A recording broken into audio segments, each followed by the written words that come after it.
former X Division champion and number 22 on PWP's Top 25 of 2022, Mike Bailey here, and you are listening to Pro Wrestling Proverbs with Logan and Anthony.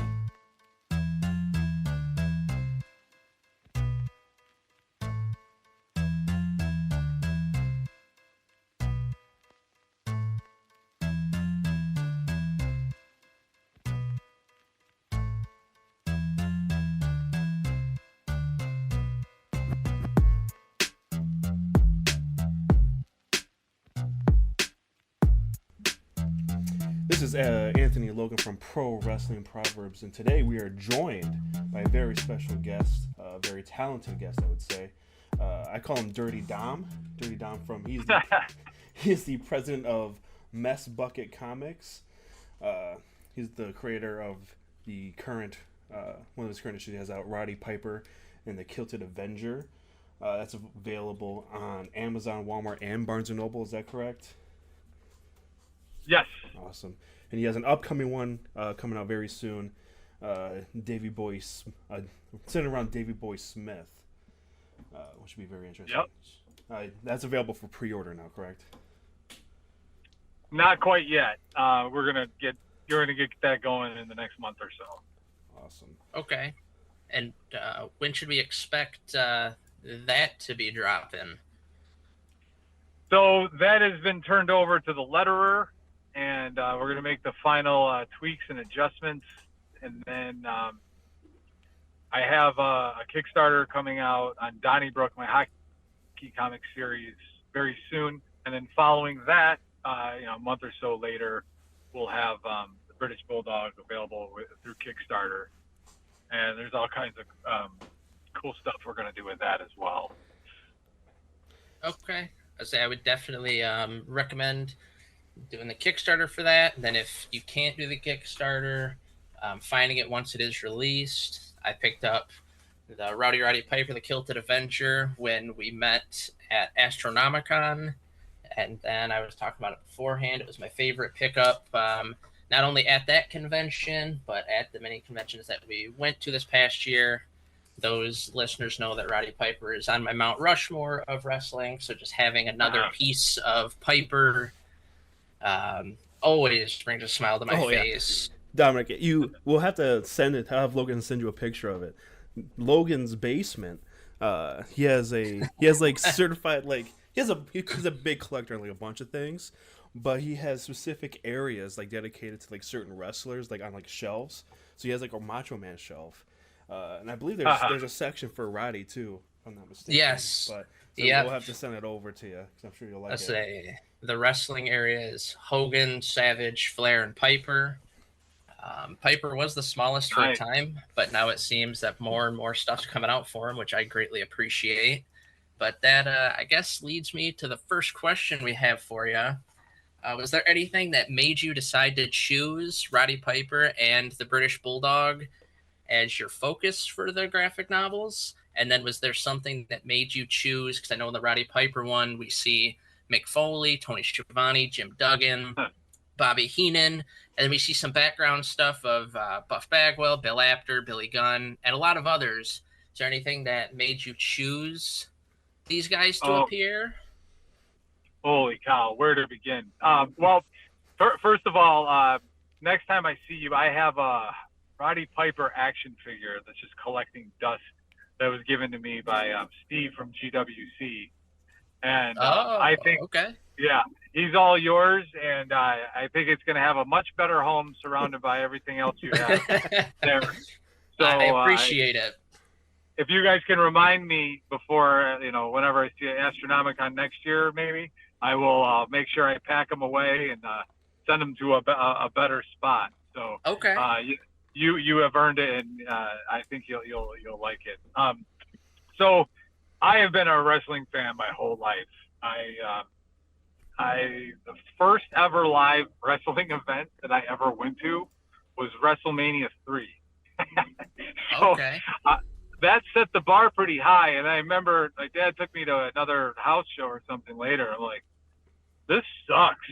This is. He goes, no, this doesn't suck. You just started at the Super Bowl. This is really good. You know, I thought they were all going to be like that, but Right. Piper, I had always been a fan of. I mean, he was, you know, when I was a really young kid, so I was always cheering for the good guys and whatever. But Piper was the first guy that came around where he was a bad guy, but I thought he was so cool. Yeah. Like I was like questioning myself, like why do I like cheering for this guy? This guy's an asshole.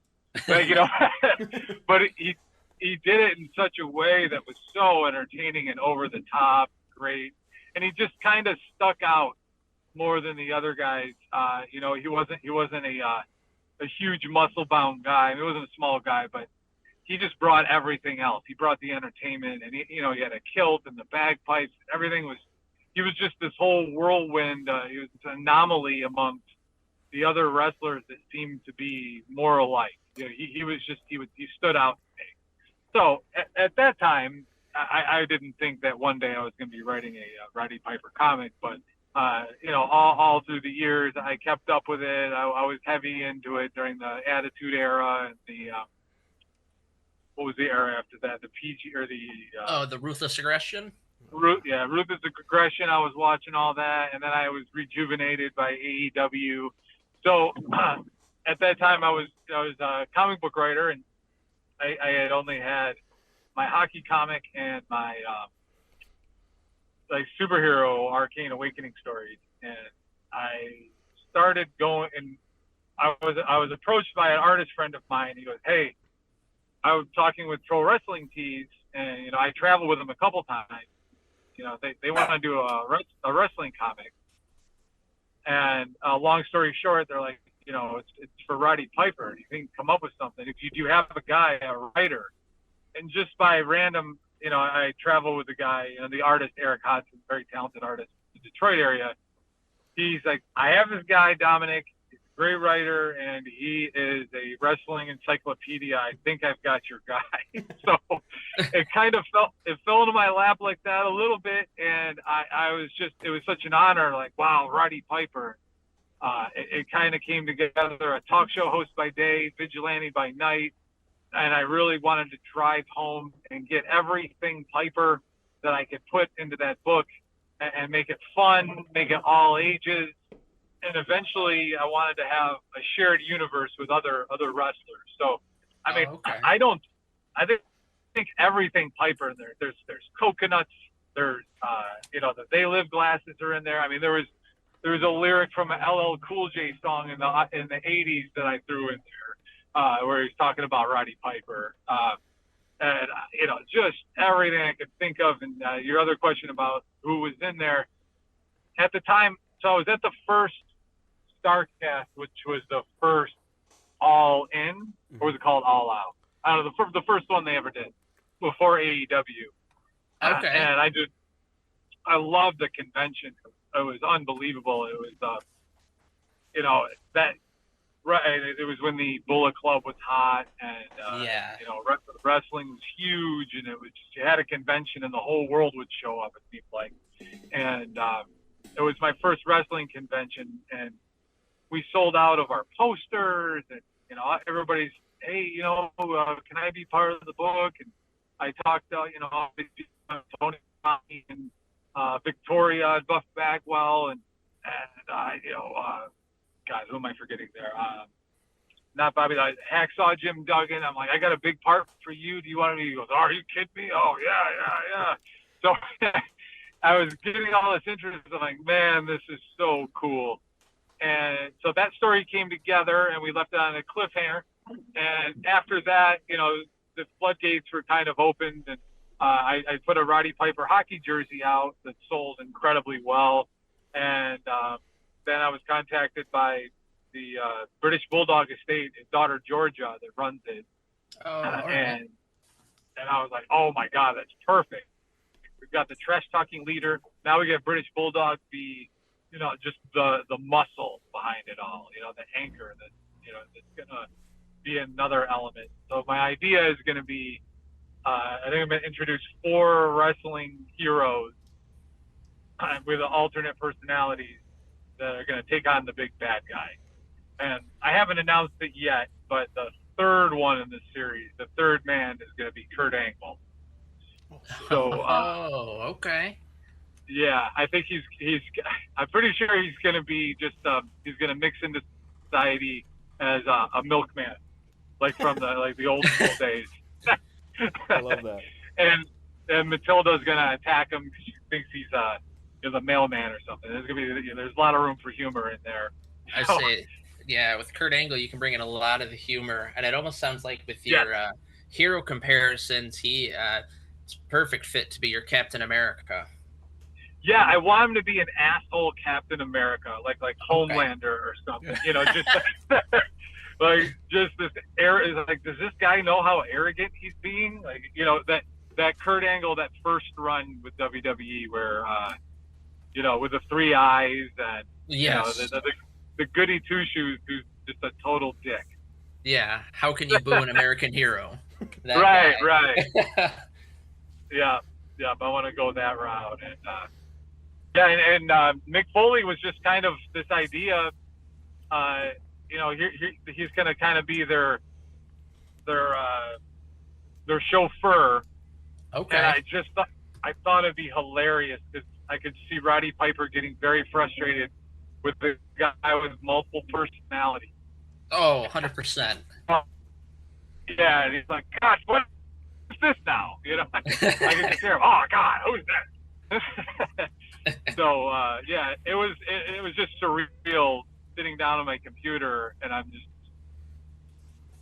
ready to write Roddy Piper dialogue. Like, oh, my God, how did I end up here? This is awesome. I would say I can imagine that's a lot of fun. I mean, being able to write, because you're essentially writing as Roddy Piper.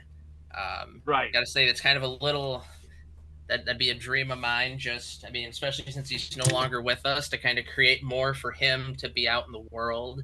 And you did a great job with it, as I said. You mentioned the four heroes. Do you have any idea of who the main baddie is? Is it going to be a professional wrestling baddie?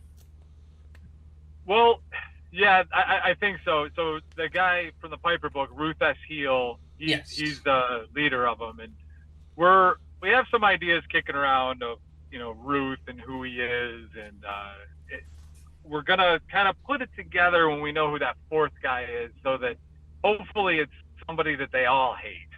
Okay. And and make it still fun. It's the only book series I've done that's all ages. That was a challenge for me too.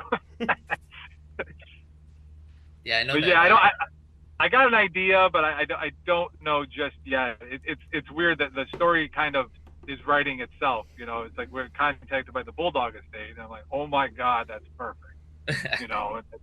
I got to know Kurt Angle a little bit through conventions, and he goes, oh my God, I'd love to do that.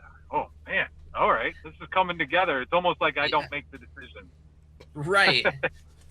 Then how cool being a lifelong wrestling fan and having, the estate, like you said, the estate of the British Bulldog reaching out to you, or having people like Kurt Angle and Jim Duggan telling you, yeah, I want to be in your property, your work.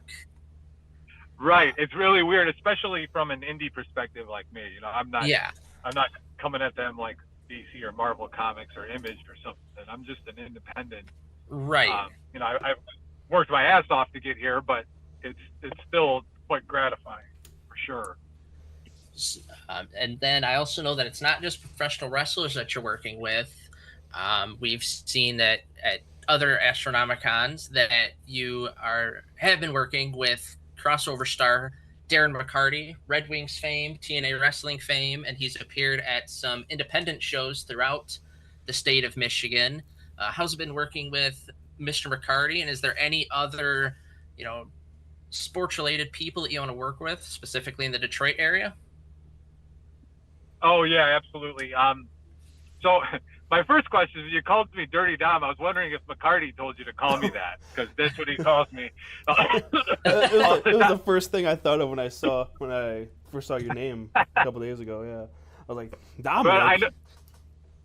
But I know it comes from Dominic Mysterio, but Darren just loves to do it in front of groups of people too. So it's pretty funny. But yeah, I've worked with Darren, and it was an idea I had I love to do. So I did the kid stuff with Piper and everything. Not kid stuff, the all ages stuff. But I really enjoy. I came to with the idea of doing a life story graphic novel on him, and he loved the idea. And if you read the book in there, I actually put a scene in where I met him for the first time in the late '90s. Now, you guys have time for a quick story. Yeah. I'm in college, and my roommates, we went to watch a private Super Bowl party at a strip club on 8 Mile, and we were there, and we were talking about Final Fantasy VII. I don't know if you're familiar with that old PlayStation game, where you have, it's a very nerdy game. You got to breed a gold chocobo, if you remember, which was difficult, especially back then where it was the infancy of the internet. And Right. we're there, and we're talking about breeding the chocobo at our table, and this dude walks by, grabs a chair, sits on it, and he's like, "Are you guys talking about breeding gold chocobos?" It completely scared the hell out of us. Like, what the? Yeah, we are. What the hell's who are you? And he goes, and he's like, well, I'm playing that game, and my roommate, like nudges me. He goes, I think that's Darren McCarty, dude.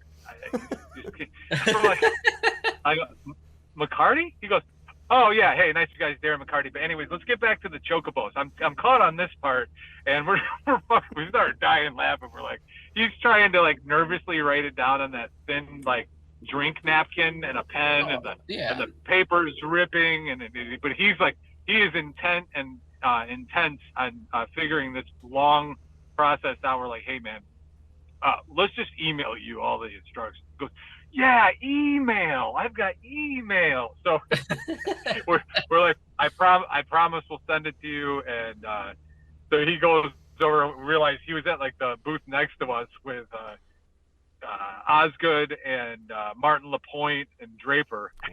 Oh, okay. And we hear when he gets there, they're like, are you bothering those college kids? What are you doing there? And he's like, I need to know how to breed chocobos. And then he picked up our bar tab. It was hilarious. That's so awesome. later on when I met up and I had the meeting, I kind of had a cheat sheet. I knew he was a nerd. Right. I was like, I'm pretty sure he was going to at least be interested, but he said yes right away. And his life story is so interesting. I mean, he had ups and downs and all around, and every time he fell down, no matter how hard, he just kept getting back up, in his personal life, and he did not mind putting it all out there, and it was fantastic. It was if I could have picked anyone, he's not the most famous. I mean, there's other guys, bigger names, Eiserman and stuff, but he had the story I wanted. Like, he was what I wanted to do. He had the most interesting story.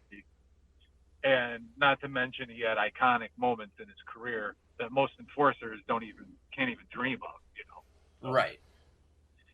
Yeah, I'm definitely pursuing other Detroit athletes as well, and I also want to branch out to other sports and other areas of the country. People that I don't want to be the Detroit guy. Not that there's anything wrong with that, but I want to expand. Okay. So yeah, I just they're not nailed down yet. Everybody has said yes verbally, but we just got to make sure. I don't want to say something and then it doesn't happen. But Right. It's another 2 Red Wings that are very popular. Okay. Yeah.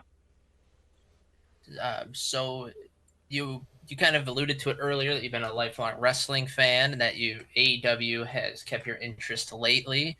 Do you have a superstar too that you really like right now, whether it be in AEW, WWE, NXT, TNA? Oh God, I haven't watched much TNA. There's only so many hours in a day, and there's so much wrestling. Yeah. But I mean, I was always a huge mark. I think they left, but the Motor City Machine Guns, like, yes, just. I even got Alex Shelley to do a little video clip to promote the party Kickstarter. I think it's still on there somewhere on my social media.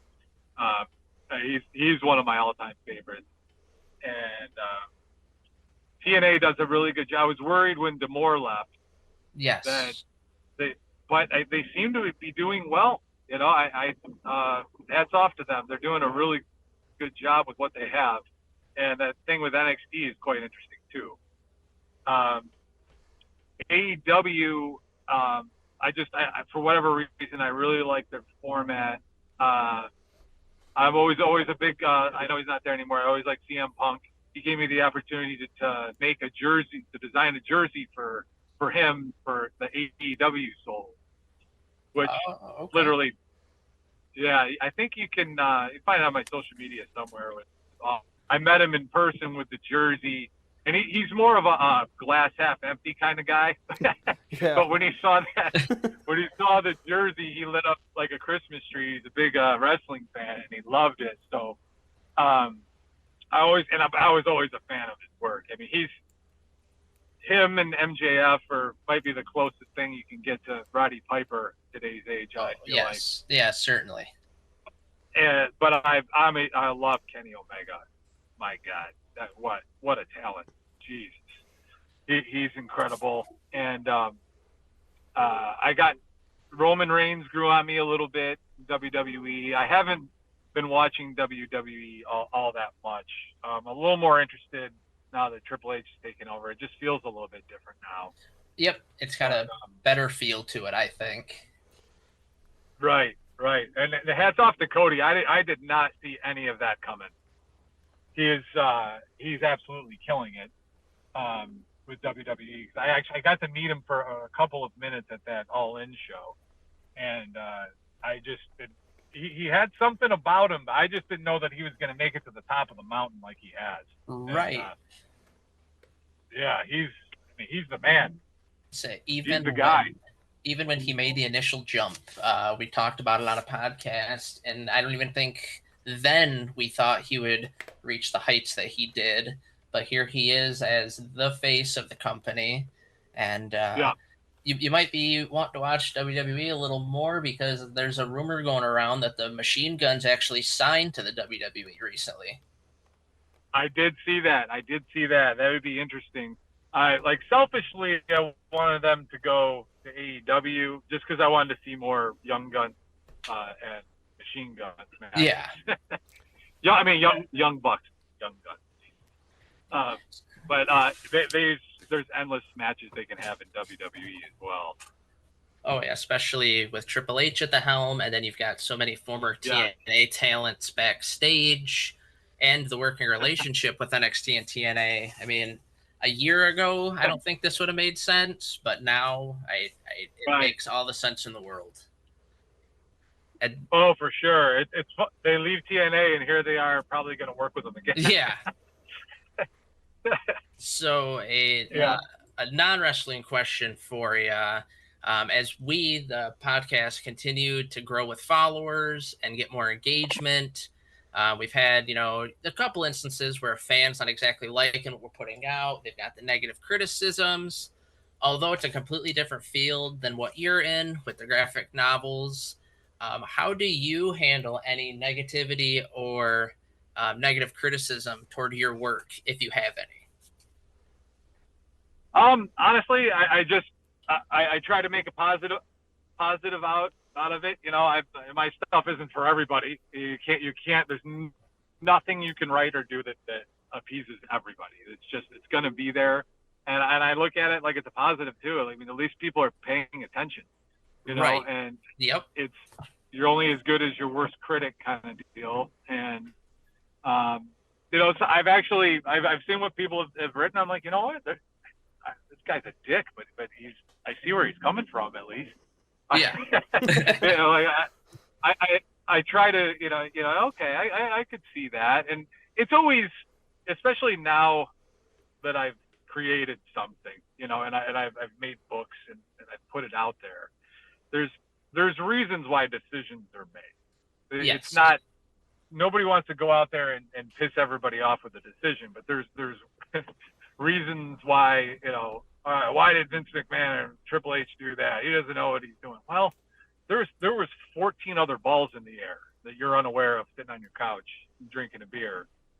armchair quarterback and everything. Yep. It's not like that might have been the best, the best shit in the toilet. Like they had to go with that. There's Right. not always, not every option's open. That's what I've learned. Like, wow, even something with a comic book, there's things that happen. There's like, well, if we do this, then we can't get this guy to do this, and there's a lot of different things. And most of the criticism comes from that. I feel like that part where people just don't understand how it works. That there's more to it than just a creative decision to go one way. A lot of times. Very good thought, and we've kind of we've been thinking about that as well. That negative criticism means that we're getting more viewers, more listeners than just say your local group, your local family, your local friends. You're getting people that aren't afraid to throw a barb your way. Right. I mean, it's not like I can do anything about it. Yeah. What am I going to do? Find out where they live and beat them up? Some of them I wish I could. I wish I could for some of them. Right. Oh yeah. And then there's people that just live for that. Oh yeah. It's always I can't remember. There was one musician I met, and he had said every critic, you're a music critic. Most of them, almost all of them, is a failed musician. Yes. A movie critic, like they're failed directors, or they're just people who failed at it. So they're taking their anger out on everybody else. Like Siskel and Ebert, they made movies in the past. I didn't even know that, and apparently they're horrendous. Oh, I wasn't aware of that either. Yeah. So all these music critics that work for these websites, magazines, or whatever, they were all just former people who didn't make it happen. So, and that I was like, okay, that actually makes sense, because you hear this anger, this weird unplaced anger coming out of it. Like, why the hell do they? What do they care about this for? I'm writing funny books. I mean, come on. Right. So that's usually the case. Yes, definitely. And it has been great speaking with you. We mentioned earlier where we could find Roddy Piper, the Kilted Avenger, but if you where would we be able to find your other graphic novels, and where could we find you, whether it be social media, upcoming conventions, upcoming signings? Yeah, so right now you can still use my website, but it's in the process of getting revamped. It's messbucketcomics.com. messbucketcomics.com. And you can pretty much get everything there. It'll look a lot better and sleeker, hopefully, in the next month or so. And then on social media, you take your fat little fingers out of the Cheetos bag and go to Mess Bucket Comics on Instagram, Twitter, and Facebook, where you can get all up-to-date information. And I don't know when this comes out, but I'm on my way to Red Bank, New Jersey, to have a signing at Jay and Silent Bob's Secret Stash. I'm excited about that. It's pretty. Yeah, it's one. I think it's either the or one of the most famous comic shops in the world. So that's and I was always a big Kevin Smith fan. Got to work with Brian O'Halloran. He's part of my Donnybrook series. That's going to be an absolute blast. And if you're in the Detroit area, this is a really cool one. I don't know if you guys have ever been to it. It's more of a book fair, but there's a lot of comic book people. It's called Detroit Book Fest. It's at the Eastern Market next weekend on Sunday. That's Shed 5, if that means anything to you. It's Shed 5, and from 10 to 4. It's all kind of open air, and there's music and food vendors and drinks, and it's an absolute blast. It's a lot of fun. It sounds and then like I'm kind of, I think it's free admission too. Okay. It's free admission. Yeah, you got nothing going on next Sunday. then I recommend it. It feels totally different than anything else you've done in the past. And then summer always slows down a little bit. And then big shows I have New York Comic Con in October, Monroe Comic Con in Michigan. I don't know if you guys have ever been to that one. That one's pretty fun. That one is run by Gary Paulette and Rhino. Oh, okay. Yeah. There's Mickey James is going to be there. There's a lot of wrestlers there. I'll be there along with my niece, who's 7 years old and has a fashion coloring book that she's going to be selling there. Oh, that's awesome. Which I'm super pumped about. Yes, yeah. So, and then there is also I want to say October or November. It's called Chronic Con, and it's Kevin Smith comic convention that I'll be at as well. That's in Chicago. So the whole, Brian O'Holler and everybody from Clerks and all of his other movies, the whole big Kevin Smith convention. Very cool. So I know if you're a fan of that. I was saying, I know Astronomicon had him the 1 year, and then they continue to have people from Clerks, and they're really great people, really great individuals. So I can imagine that a con put on by them is going to be nothing but the best. Yeah. It's actually, that one is put on by the people who put on Astronomicon. Oh, okay. Yeah, so you know that it's going to be fun. Oh yeah. I got a quick question for you. Yeah. Because one of my biggest pet peeves, I have a big pet peeve about like conventions. So I want to ask you, since you go to a lot of conventions, what is one thing, if you were running your own convention, what's something that's missing commonly among conventions that you would implement in yours? For example, for mine, I feel like there's a lot of conventions that just lack like proper signage. Like if I'm into like going to a new area or to like a new con, I've never been in this building before, like this hotel, I just have no idea where I'm going half the time. I have no idea where anybody's at. So that's my big thing. I say it every time we do like a review for like a convention. I'm like, where's all the signs? Like, where is, like, if I'm here to meet X, and X, Y, and Z or whoever, like, where are they? You know what I'm saying? Right. Yeah. It's a difficult task. I mean, so a smaller show like Astronomicon, which is in a banquet hall, I think Burton Place. Yeah. They call it. Burton Place. Yeah. You walk around, you're going to see everybody pretty much. That's not that big. But your frustration is coming from a bigger show and a convention. Like Square Circle Expo, I think was the one that specifically sticks out in my mind. I've done that show a couple of times too, and it's weird. It's a hotel show, but like the third day, I was like, well, there's a whole other room over here. I didn't even know that was there. Yeah. Wow.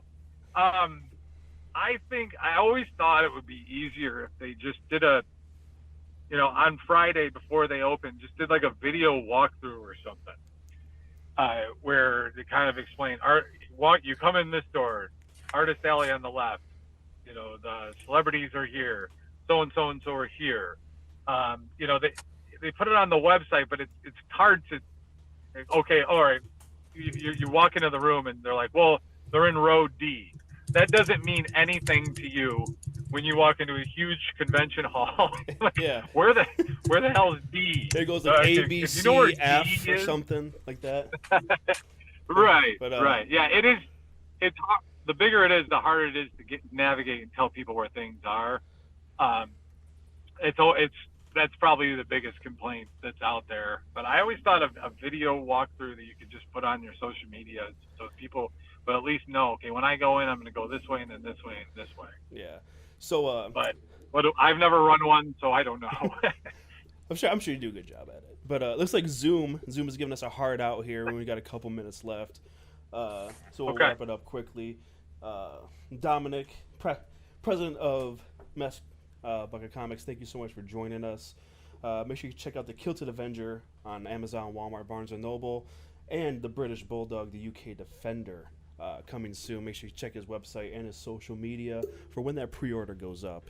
And while you're there, like you said, take your fat fingers out of that Cheeto bag and give him a follow. All right, it's not that hard. I stole that line from Alex Shelley, by the way. All right. Shout out Alex Shelley. And shout out Dirty Dom. Thank you for coming on. This is I think you're like our second guest ever, so we really appreciate you coming on. We appreciate it. Thanks, boys. I appreciate it. It was a good time. Yeah, no problem. Well, we'll probably see you at Astronomicon or maybe the Monroe Comic Con. I know that's kind of close by, so that might be something we can head over to. But definitely Astronomicon next year. We'll see you. There you go. All right, boys. Take care. Have a good weekend. You too. All right, you too. Safe driving. Okay. All right. Bye-bye. Bye. Bye. So, it's after the recording here. I'm just going to tell him that nothing got recorded, so we'll see how he takes it. Logan? Yeah. Yeah, we got a problem. What? I didn't record any of that. Oh, I don't know if you're being serious or not. I'm just joking. I'm just fucking with you. Okay. Before I joined the call, I started another recording. I was like, I'm going to pull a little prank on Logan real quick. So, now it's officially the end of the podcast. I just pranked Logan.